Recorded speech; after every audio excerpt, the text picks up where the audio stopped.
Money for Life is about retiring with confidence. It's working with your advisor to plan for your retirement needs and making sure you have enough money to last the retirement. For as long as you're retired, you know you'll always have basic living expenses to cover, like food, housing, utilities, and so on. And of course, you'll want to spend money on fun things like travel or other new experiences, which you'll likely spend less on over time. But there are other things you need to think about when building your retirement plan, and one of these things is your health. In the early years of retirement, our health expenses are usually quite manageable since we're in good health. But as time goes on, our health changes, and we gradually begin to spend more on our medical, physical, and personal care needs. In fact, we'll typically move through what is commonly called the 5 stages of care. We enter retirement in the independent stage.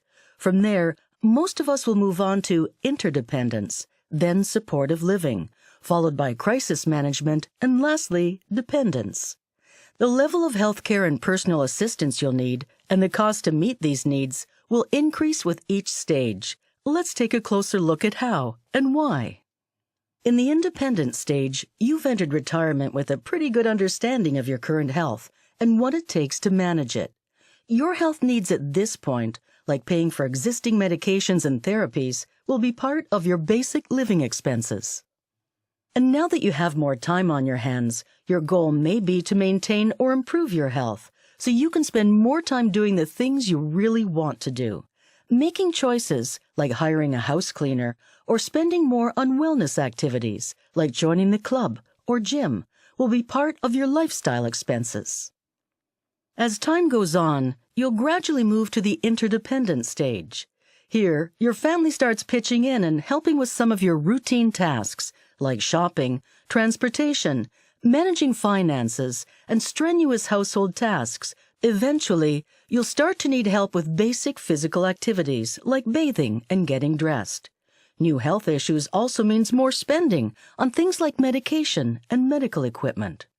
Most people rely on their spouse and family to do what they can, and many will hire in-home personal care workers to lend an extra hand, especially if family members don't live nearby, because these become harder to manage on your own.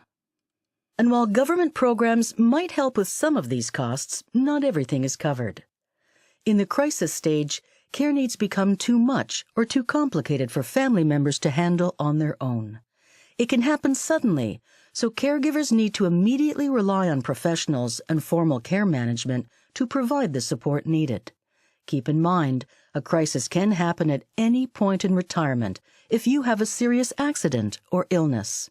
If that happens, you could find yourself experiencing stage 4 much earlier than expected. In the final stage, diminished physical or mental abilities result in total dependence.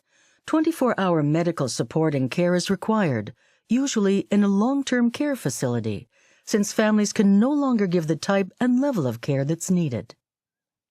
The progression through the 5 stages of care will be different for everyone, but whatever the journey, health needs and costs will grow with age. It's a fact of life. It's important to financially plan for your health as it is today and for what it will be in the future. Interested in understanding more about what the 5 stages might mean to you and your plans? Ask your advisor about how to address your emerging health needs with Money for Life. Start the conversation now.